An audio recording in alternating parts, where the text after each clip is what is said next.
Question में ये given है, ये गिवन है, ये गिवन है, और हमसे पूछा find the angle between A and B.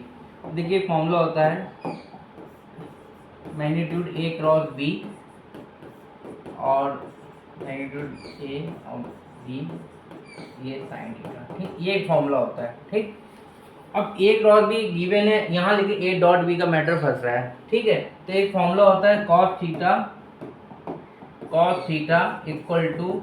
A dot B vector magnitude A और बी, ठीक है।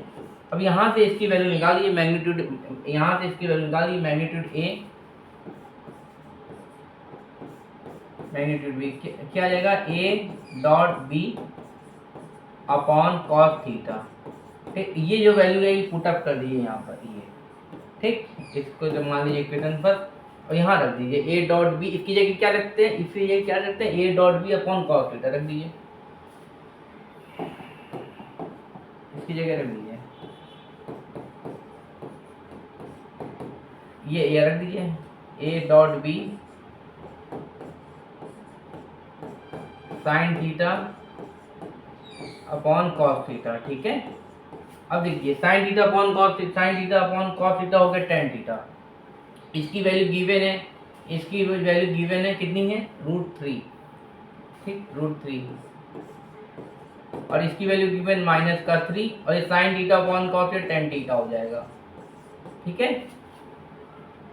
और √3 माइनस इधर है √3 अपॉन 3 टेन थीटा, √3 का ऊपर नीचे मल्टीप्लाई करा दीजिए,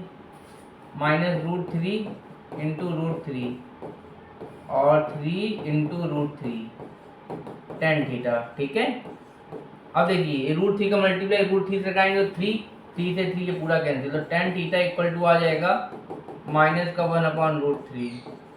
तो tan theta equal to √3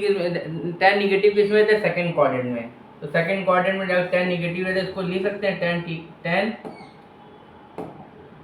pi minus 1 upon √3 pi by 6, तो थीटा इक्वल टू आ जाएगा 6 पाई बाई 6, ठीक, फाइनल आंसर ही आ जाएगा, देखिए, ठीक है, ओके, नोट कर लीजिए, देखिए बात ये गिवन था, ये डॉट -3 और ये फॉर्मूला होता है, ठीक। यहाँ से cos theta A dot B ये फॉर्मूला होता है, तो यहाँ से इसकी वैल्यू निकाली मैग्नीट्यूड ए और बी की निकाल ली, ठीक, और ये वैल्यू यहाँ पर हमने यहाँ रख दी, तो sign theta upon cos theta हो गया, ठीक, टेन थीटा, ओके। हाँ देखिए क्वेश्चन नंबर 5 इसमें कह रहा है find the value of lambda, तो find the value of lambda कैसे करने पानी, यहाँ आई मान लीजिए, जे मान लीजिए, के मान लीजिए, ठीक, आई भी 2 1, ये क्या है 6 है, माइनस का लैम्डा 14 है 7, ठीक। अब देखिए आई क्रॉस निकाल लीजिए, आई निकाल लीजिए, इसको रो, इसका रो कॉलम ये गया, तो 7 का 42 माइनस माइनस प्लस का 14 लैम्डा हो जाएगा, ये अंडर स्कूल होगा आपको, जे का रो बैक के कॉलम 7 का 14 माइनस 40 के, इसका ये करेगा माइनस का 2 लैम्डा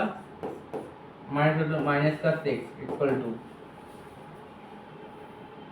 0 आई, इसको जीरो वेक्टर को ये लिख सकते हैं हम लोग, जीरो वेक्टर को ये लिख सकते हैं 0 आई 0 जे प्लस 0 डॉट के, ये ले सकते हैं, ठीक है, ये ले सकते हैं। तो अब इसका कंपेयर इससे करा दीजिए आई वाले से, तो आई मतलब 42 प्लस 14 लैम्डा इक्वल टू 0 आ जाएगा, 42 plus 14 lambda is equal to 0, और लैम्डा की वहाँ से वैल्यू निकाल दो माइनस का 3 आ जाएगा, ठीक, ओके। हाँ देख लीजिए एक बार,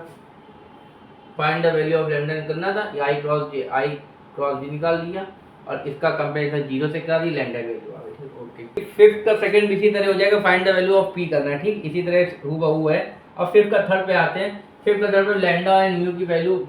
निकालनी है, देखो कहते हैं इसको कर लिए 2/1 कर लीजिए,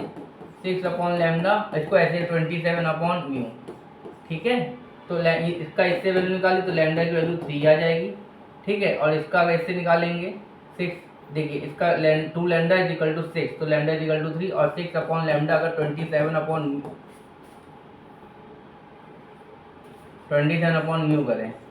तो लैम्डा की वैल्यू 3 2, तो 27 अपॉन म्यू,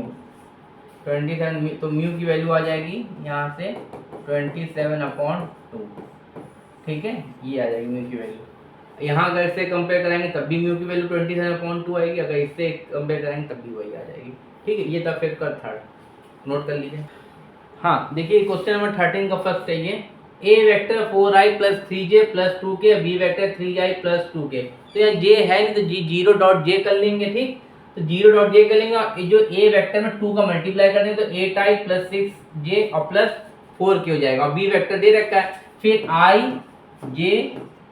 k ऐसे निकाल लेंगे जैसे अभी निकाला था। तो बी वेक्टर यही रख देंगे 3i plus 0j plus 2k और क्रॉस टू का मल्टीप्लाई करा देंगे तो 8i प्लस 6j प्लस का 4k, फिर इसका क्रॉस निकाल लेंगे, फिर इसका मैग्नीट्यूड तो सिखाया ही आगे, i के कोफिशिएंट का स्क्वायर, j के कोफिशिएंट का स्क्वायर प्लस k का, ठीक। तो ऐसे कर लिए ना कमेंट करके बता देंगे हम। अब ये क्वेश्चन है, find the area of the parallelogram which adjacent side are represented by vector. मान लीजिए ये ए वेक्टर गिवन है, ये बी वेक्टर गिवन है, ठीक। जब ए वेक्टर एडजेसेंट साइड दी रहेगी तो फॉर्मूला हम लोग ये अप्लाई करेंगे, मैग्नीट्यूड ए क्रॉस बी, आई जे के रख देंगे, आई के 3 1 और जे 1 -1 के 4 1, ठीक। तो ये आ जाएगा आपका आई क्रॉस जे निकाल, ये आ गया। और फॉर्मूले के हिसाब से इसका मैग्नीट्यूड भी निकालना पड़ता है, देखिए फॉर्मूले के हिसाब से इसका मैग्नीट्यूड भी निकालना पड़ता है, तो मैग्नीट्यूड हमने ये निकाल दिया, ये आई के कोफिशिएंट का स्क्वायर, जे के कोफिशिएंट का स्क्वायर, के के कोफिशिएंट का स्क्वायर, ठीक। तो ये आ गया। हाँ अब यहाँ ये आंसर आ गया, ठीक। अब एक और क्वेश्चन बनता है, जब पैरेललोग्राम में डायगोनल साथ गिवन दिए रहेंगे तो दो वेक्टर दिए रहेंगे, जब डायगोनल दिया रहेगा तो हाफ d1 क्रॉस d2 लगा देंगे, जब आपको डायगोनल दिया रहेगा, ठीक है, डायगोनल दिया रहेगा ये फॉर्मूला लगा देंगे half d1 cross d2 magnitude, और जब एडजेसेंट साइड दिया रहेगा तो ये फॉर्मूला लगा देंगे मैग्नीट्यूड a क्रॉस b का, ठीक। ओके।